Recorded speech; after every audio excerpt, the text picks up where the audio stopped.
Yo, what up, y'all? It's your boy Big Stony, man. Back again with another one. Today we coming with something special, something that's gonna help every producer directly.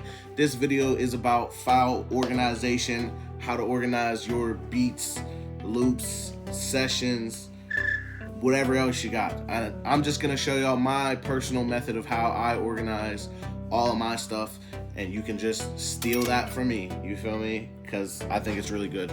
So let's get right into it. I'm just gonna show y'all. Boom. Obviously, I use Dropbox. Dropbox is great way to store your files and just have everything on the go immediately, like as soon as you bounce stuff out.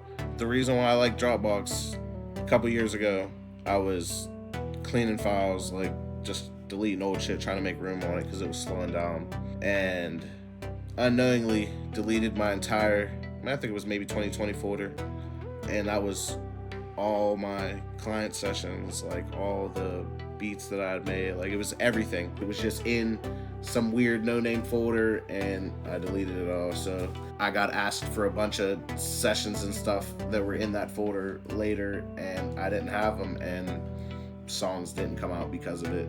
So you live and you learn, don't be me. So I have my stuff sorted by year. Boom, let's go into my new 2024 folder.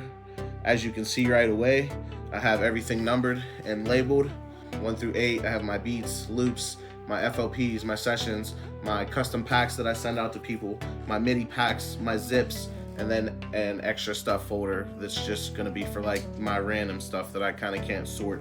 So if I go into my beats folder, boom, you're gonna see that off the rip, it's not just a bunch of beats in here. It's gonna be labeled by month. So it's January now. I have 1 January. Then you click into my January folder, and you have all my January beats. Boom. Let's go to the loops.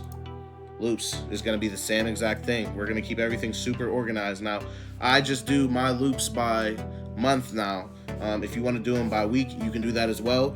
So you'll have your January, your month folder, and then you'll click in, and then I just have my January samples because I just decided that I was going to do monthly instead of like semi-monthly now. So usually I guess my samples would all be right here, but if you want to do multiple packs within a month, you can have all your subfolders right here, basically like this, and then you'll click in and you'll have all your loops as well. So boom, FLPs, same exact thing, just by the month. You click into the FLP folder, it's January, you know what I mean? So if I have to go and find something that I know that I made in January, I know that I can go into my January folder and find it much easier, and it makes my life 100 times easier as a producer, as an engineer. And especially if you get an opportunity, man, like if you land a placement on something and they need some stems or something, and now like you can't find the session to go get the stems and get the beat or whatever you need, like you might lose out on an opportunity because you are unorganized. So you want to be as organized as possible so that you know where everything is at, or that you can at least have an idea of where you can go looking for it, you know what I'm saying? So you're not looking everywhere. So boom, number 4, sessions. I have my sessions all by client name. These are all the clients that I've seen this year so far. And then if you click into the folders, I just have all their sessions individually within them. Packs, this is for my like custom packs when I send in like actual individual loop packs out to people, like specialized ones that I put together, and I just have them sampled as or labeled as I'm going along. Same thing, MIDI. I don't have any yet this year so far, but if I had MIDI, it would be the same thing.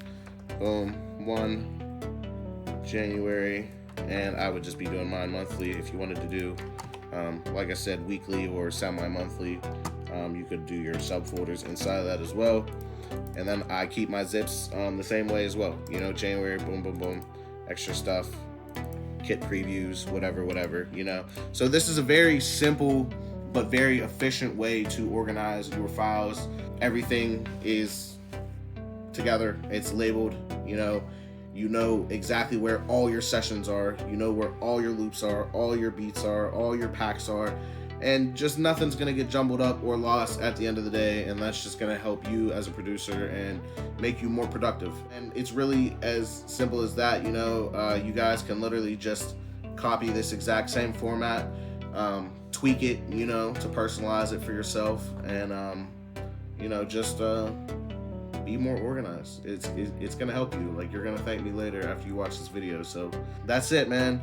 I hope that you guys enjoyed this one. This was a simple one, different one, you know, but this is very important, just as important as the process of me showing you how to make different types of beats and stuff like that. So until next time, your boy Big Stoney, we out.